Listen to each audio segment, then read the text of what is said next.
All right, a lot of things happening. We're just about to pour concrete. Let's check out the progress. So part of our concrete pour includes pouring the 3 levels of the house, the basement, main, and upper floors. If you look behind me, you'll see a whole array of radiant floor heating that's been roughed in ahead of time. So let's talk about radiant floor heating. Now initially, this house had plans for using a heat pump system to deliver the heating and the cooling. But the homeowner decided, okay, let's rough in for radiant floor heating in the event that we decide to use a boiler to operate the floor heating. So now by roughing in the radiant floor heating system, we have it in place just in case they decide to switch over to a different type of heating system. And bear in mind, all this will be poured into the floor, so there's actually no turning back. It's either now or never. So one thing about radiant floor heating is you can actually design it so you can have a bit more flexibility in how you heat your home. For example, this main floor will be one zone, meaning the temperature here will be separate from every other room. On the other hand, upstairs, where there's 3 bedrooms, you can have it, every bedroom can have its own separate zone, so the user of that bedroom can have a bit more flexibility on how they choose to heat that room. Now the radiant floor heating system in this area is controlled by its own thermostat, meaning once the temperature drops to a certain degree, it will automatically trigger a zone valve which releases hot water through the pipes. Now the concept of radiant floor heating is actually quite simple. Basically, it's just allowing hot water to run through the pipes. The pipes are embedded in concrete, and the concrete receives the heat and radiates it throughout the room. Once the area reaches our ambient room temperature, the thermostat shuts off. And this cycle repeats itself to keep the comfort of the house stable. Now you notice throughout this floor, the spacing of the radiant floor varies. Some of it is 9 inches, some of it is 12 inches. Any area closest to openings, for example, windows and doors, will require that the lines are a bit more narrower. For example, in the general area, 12 inches. In these areas, you'll see 6 inches. And that is to provide a bit more of heat in those areas which are more susceptible to cold. Let's check out the upstairs and see how the flooring is laid out. So you have a look here. All the pipes are centralized in one area. This pair of pipes will go towards that bedroom. These 4 sets of pipes will go to the further away bedroom, and so on and so forth. In the end, this is one zone, this is one zone, and this is one zone. And each will have its own zone valve so that you can control each area separately.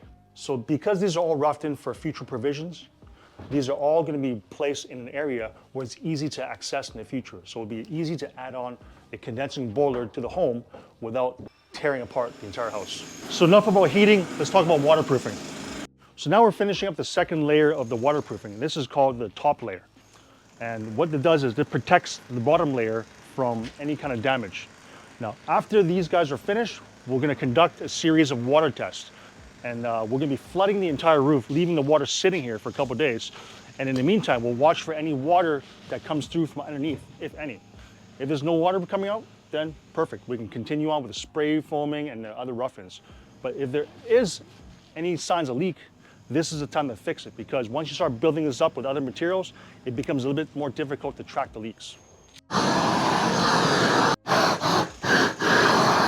So in addition to heating down the rolls and melting them together, one extra step that we always take is to sand the seams. Okay? So meaning that we'll always put a bit of sealant here and we'll sprinkle the sand over top of it just to create a nice finish. So these areas will be less susceptible to breaks and leaks in the future. Notice the white patches? In order to conduct this water test, we're going to dam up the end there where it reaches the stairs. We're going to plug up the 3 drains that overflow to the outside. Once the guys are finished, we're going to flood this with about 3 inches of water, let it sit for a couple of days, and in the meantime, look for leaks. This is a very critical time for this build for many reasons. Reason number 1 is when we do the waterproofing upstairs and we start doing the flood tests and look for leaks, we can identify early on in the stage where to address them and go back upstairs, fix the leak, do another water test, and check again if the leaks have been fixed. Now the reason why it's so important to do that right now is because the next step involves covering this entire area with spray foam. If you don't find the leaks now, you're not going to find them later. The spray foam that we'll be using is called 2 pounds. It's also a vapor barrier, and 2 pounds does not allow any kind of liquid to come through the areas which have been sprayed. Unlike the 1/2 pound spray foam where it's very porous, water will leak straight through, and it's easy to find and detect the origins of the leaks. When you have 2-pound spray foam all over the ceiling, the water will likely travel to the lowest point and then come down. So you could be looking for a leak over here, but the leak might be originating on that side. So it's very, very critical to make sure this house is completely watertight before you proceed with 2-pound spray foam. Now you might ask, well, why do we apply spray foam so early? Why don't we just wait a few months, let it rain a bit, and then keep looking for leaks and fixing them as you go? Well, the reason for that is I like to apply all the spray foam ahead of time so the trades can work underneath it. You can imagine once the lighting, the sprinklers, and the wires get installed, the spray foam will coat all over those materials and have less chance of actually hitting the areas where they're supposed to be installed. So by providing an entire area that's already been spray foamed, the trades do not need to worry about having their materials coated, and it actually looks a lot cleaner. There is an exception on this job though. I plan to be putting a little bit of the HVAC ahead of time so that he can get high enough into the areas, because I don't want him scraping off the spray foam either. So in this case, he'll run a series of ducting. We'll be applying spray foam around and over top of his ducts.